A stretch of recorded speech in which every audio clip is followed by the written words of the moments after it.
Le riche Pierre Dubois affirmait être en voyage d'affaires. Mais cette nuit-là, il rentra secrètement chez lui, décidé à découvrir la vérité. La veille au soir, il avait lui-même verrouillé toutes les portes, préparant un piège silencieux. Il voulait voir ce qui se passerait en son absence. Il voulait connaître la véritable nature de la nouvelle nounou. Depuis la mort de sa femme, sa vie n'était plus qu'un enchaînement de règles, de silence et de froideur. En quelques mois, il avait renvoyé plusieurs nounous pour des raisons futiles. Mais cette fois, c'était différent.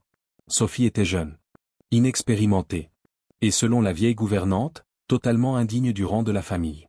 Pierre entra dans la maison, s'attendant à des pleurs, à du désordre. Mais il s'arrêta net. Il n'y avait aucun cri. Seulement des éclats de rire. Des rires qu'il n'avait pas entendus dans cette maison depuis plus d'1 an. Les rires de ses 2 enfants. Les jumeaux, Lucas et Thomas, s'approchaient du salon. Et là, Pierre découvrit une scène qui le choqua profondément. Sophie était allongée sur le sol. Les 2 enfants étaient debout sur sa poitrine et son ventre, riant aux éclats.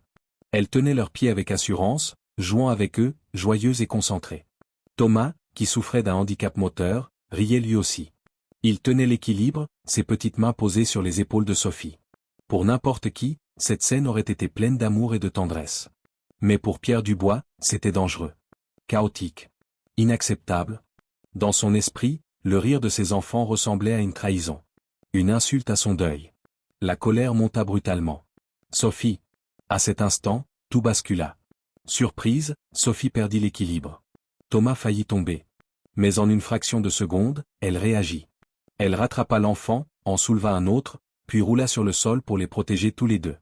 Aucun ne fut blessé. Mais la peur transforma les rires en sanglots. Pierre se précipita. Il arracha violemment un enfant de ses bras et cria à Sophie de s'éloigner. Elle tenta d'expliquer calmement. Elle parlait d'exercice, de sécurité, d'acrobaties adaptées. Mais Pierre n'écoutait plus. Il l'accusa d'imprudence. De transformer ses enfants en numéros de cirque. De ne pas être digne de confiance. Les enfants s'accrochèrent à Sophie, refusant de la lâcher. Et cela ne fit qu'aggraver la jalousie et la colère de leur père. Partez. Immédiatement. Sophie s'avança en silence. Les larmes coulaient sur ses joues. Les pleurs des enfants résonnaient dans tout le manoir. Malgré toute sa richesse, Pierre était incapable de calmer ses propres fils. C'est alors que Marguerite, la gouvernante, apparut. D'une voix douce, mais empoisonnée, elle murmura que la nounou avait perverti les enfants. Qu'elle cherchait à prendre la place de leur mère défunte. Fragilisé, Pierre la crut. L'argent que vous lui donnez est du gaspillage, déclara Marguerite. Cette comédie doit s'arrêter. Pierre acquiesça. Pendant qu'il se dirigeait vers les quartiers de service, Marguerite resta seule avec les enfants. Elle les regarda avec mépris et murmura froidement. Pleurez autant que vous voulez. La récréation est terminée. Dans sa petite chambre, Sophie pliait ses affaires. Ses valises n'avaient jamais été complètement défaites. Elle ne pleurait pas pour elle-même. Mais à cause des cris de Lucas et Thomas qui lui déchiraient le cœur.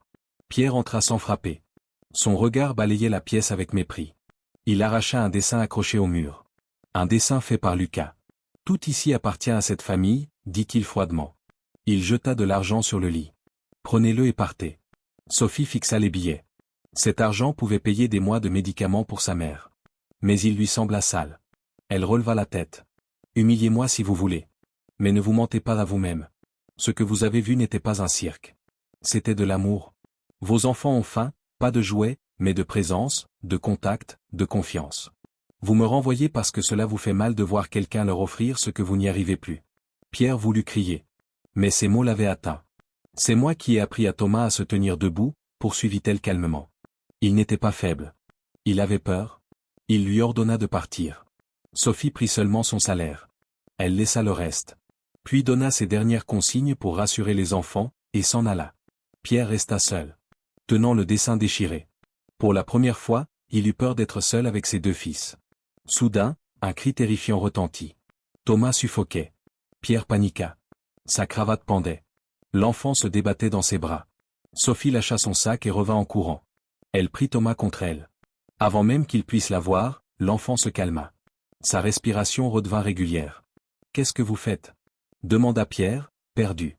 Les médecins lisent les dossiers. Moi, je lis les enfants. Thomas avait peur, pas un problème physique. L'amour peut parfois réussir là où les machines échouent. Pierre voulut une preuve. Dans le salon, Sophie posa Thomas debout sur le tapis. Elle recula doucement. « Viens !» La distance semblait immense. Thomas serra les poings. Respira profondément. Puis leva la jambe droite. Le pas était lourd. Mal assuré. Mais réel. Un bruit sourd résonna sur le parquet. Puis un second pas. Pierre retint son souffle. Thomas avançait. Mon Dieu, murmura-t-il. Thomas laissa échapper un rire nerveux. Puis, rassemblant tout son courage, il fit les 2 derniers pas. Et tomba dans les bras de Sophie. Elle le serra fort contre elle, submergée par une joie sincère, et déposa un baiser sur son front. Depuis le canapé, Lucas applaudit en riant, fier de son frère. À cet instant, la vérité était évidente. Ni les traitements coûteux, ni les médecins renommés, ni l'argent. Rien ne pouvait remplacer ce que cette femme avait accompli avec patience et amour. Pierre sentit son monde vaciller. Il réalisa qu'il ne connaissait pas son propre fils. Qu'il avait ignoré son courage. Et qu'il avait failli détruire un miracle. Mais Marguerite, sentant son emprise lui échapper, lança sa dernière attaque. Elle affirma que les bijoux de la défunte épouse de Pierre avaient disparu. Et elle accusa Sophie. Le doute s'insinua de nouveau dans le cœur de Pierre. Il s'approcha du sac. La joie se transforma en tension. Sophie ne cria pas. Elle dit simplement, d'une voix calme. Fouillez vous-même. Pierre vida le sac sur la table. Une brosse à cheveux. Des chaussettes rapiécées. Une boîte de médicaments. Et une vieille photo d'une femme souriante. Aucun bijou. Aucun argent. Sur la photo, une phrase était écrite à la main. Pour que tu n'oublies jamais, pour qui te bats-tu? La honte submergea Pierre. Marguerite tenta de se justifier, mais il l'interrompit brutalement. Sa voix tremblait de colère. Sortez. Elle dut partir. Pierre resta seul avec Sophie et les enfants. Il ne s'excusa pas, son orgueil l'en empêchait. Mais il reconnut qu'elle avait prouvé son innocence. Il décida de la garder. Mais sous des conditions strictes. Interdiction de jouer par terre. Interdiction de rire fort. Silence absolu après 20 heures. Sophie accepta. Elle savait que ces règles étouffaient l'esprit même qui avait sauvé Thomas. Mais elle resta. Pour les enfants. Les 3 jours suivants furent lourds. Pesants. Le silence régnait dans la maison. Depuis son bureau, Pierre observait. Le 3e jour, il descendit discrètement. Il vit 2 enfants propres, calmes, entourés de jouets luxueux, mais sans vie. Thomas restait allongé, sans tenter de se lever. Lucas avait abandonné ses jouets. Une tristesse profonde envahit Pierre. Était-ce cela, le respect qu'il exigeait? Pensant être seule, Sophie s'agenouilla. Elle retira ses chaussures et murmura quelque chose à l'oreille de Thomas. Le visage de l'enfant s'illumina. Elle sortit 2 chaussettes décorées de sa poche. Et les enfila sur ses mains. « Bonjour, je suis Monsieur Patate », murmura-t-elle avec malice. Lucas étouffa un rire. « Et moi, je suis Madame Tomate », répondit-elle de l'autre main. L'atmosphère changea instantanément. Thomas se redressa en riant doucement. Lucas sauta pour enlacer Sophie. Depuis le balcon, Pierre observait. Il jouait, sans un bruit. Un jeu silencieux. Des gestes exagérés. Des sourires immenses. Des rires muets. Un bonheur caché. Sophie aida Thomas à se lever. Sans un mot. Thomas trembla, hésita. Puis fit 3 pas vers elle. Sophie applaudit en silence. Pierre recula, le cœur battant. Il comprit alors. Il était le méchant de cette histoire. Il avait bâti une prison dorée. Où le bonheur était interdit. Sophie ne désobéissait pas par défi. Mais par amour. Il regarda ses mains.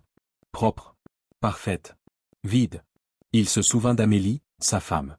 La maison peut être propre, mais l'enfance ne revient jamais. Il avait oublié. Alors qu'il s'apprêtait à descendre, une ombre attira son attention. Marguerite. Elle observait la scène, les yeux remplis de haine. Puis elle se détourna. Et entra dans la chambre de Pierre. Il comprit. Il se souvint des bijoux. De l'accusation. De son assurance. Il ôta ses chaussures et avança silencieusement. Sur le seuil, il s'arrêta. Ce qu'il vit le glaça. Marguerite se tenait devant un coffret de velours. À l'intérieur, la montre en or de son grand-père, et la broche en diamant soi-disant disparue. Elle les prit, le regard dur, puis se dirigea vers le sac de Sophie. Tout s'éclaira brutalement. Il n'y avait jamais eu de vol. Il y avait eu un piège. Pierre retourna à son bureau. Il activa les caméras internes. Et lança l'enregistrement. Marguerite glissa la broche dans le sac de Sophie. Tout était filmé. Pierre murmura, brisé. J'étais aveugle. Il se leva. Il ne crierait pas. La vérité devait être révélée. Marguerite inspira profondément. Et hurla soudain. Monsieur. Monsieur Dubois. Les blocs s'effondrèrent. Sophie protégea les enfants de ses bras. Puis Pierre apparut. Il descendait lentement l'escalier. le visage dur comme la pierre. Arrivé en bas, il déclara d'une voix froide. Que signifie cette scène, Marguerite? La vieille femme accourut vers Pierre, joignant les mains avec une fausse détresse. Monsieur, j'ai essayé d'être patiente. Mais il y a des limites. Le sang de votre femme exige justice. Des objets disparaissent, de l'argent, des outils. Et aujourd'hui, tout a basculé. Elle marqua une pause dramatique. La broche papillon de Madame Amélie a disparu. Et la seule personne qui soit montée à l'étage, c'est elle. Sophie fixa Pierre droit dans les yeux. Je ne suis pas montée, monsieur. Je n'ai pas quitté cette pièce. Vous le savez? Pierre ne répondit pas. Marguerite se précipita alors sur le sac de Sophie et le jeta brutalement à terre. Ouvrez-le, monsieur. Et vous verrez qui vous avez laissé entrer chez vous. Pierre s'agenouilla lentement. Le silence devint pesant. Il ouvrit le sac. Puis tendit la main. La broche papillon apparut entre ses doigts. Le diamant scintilla sous la lumière. La voilà, hurla Marguerite. Une voleuse? Sophie haleta et recula contre le mur. Non, ce n'est pas à moi. Je ne l'ai pas mise là. Marguerite sourit, venimeuse. Appelez la police, monsieur. Pierre resta immobile, la broche dans la main. Il regarda Sophie. Il vit la terreur sincère dans ses yeux. Et ses deux enfants pleuraient à ses pieds. Puis il se tourna lentement vers Marguerite.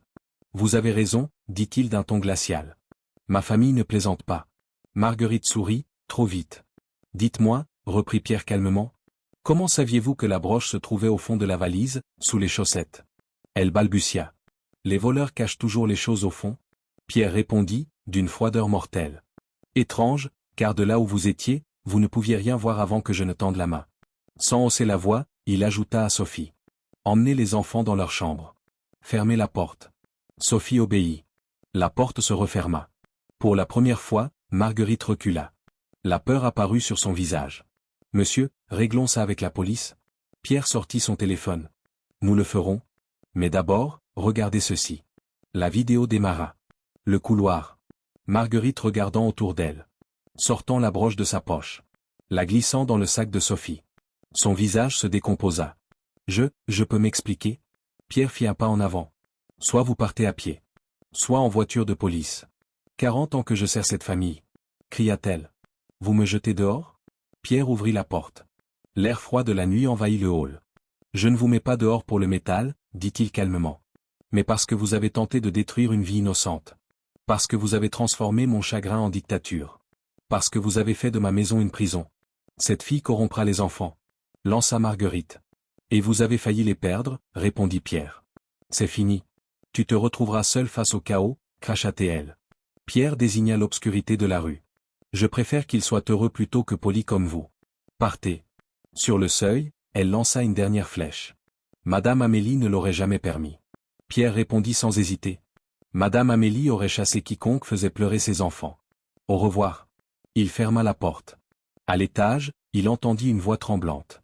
Sophie chantait doucement pour rassurer Lucas et Thomas, persuadés qu'on viendrait l'arrêter. Pierre posa son front contre la porte. Sophie, ouvre, s'il te plaît. Le chant s'arrêta. N'entre pas si la police est là. Pas de police. Marguerite est partie. C'est fini. La porte s'entr'ouvrit. Sophie apparut, les yeux gonflés, Thomas contre elle, Lucas agrippé à sa robe. Je l'ai mise dehors, murmura Pierre. Et la broche? Demanda-t-elle. C'est elle. Tout est enregistré. Soulagée, Sophie laissa tomber ses épaules. Alors, je n'irai pas en prison? Non. Le seul coupable, c'est moi. Dans la chambre, Pierre s'assit à hauteur de Lucas.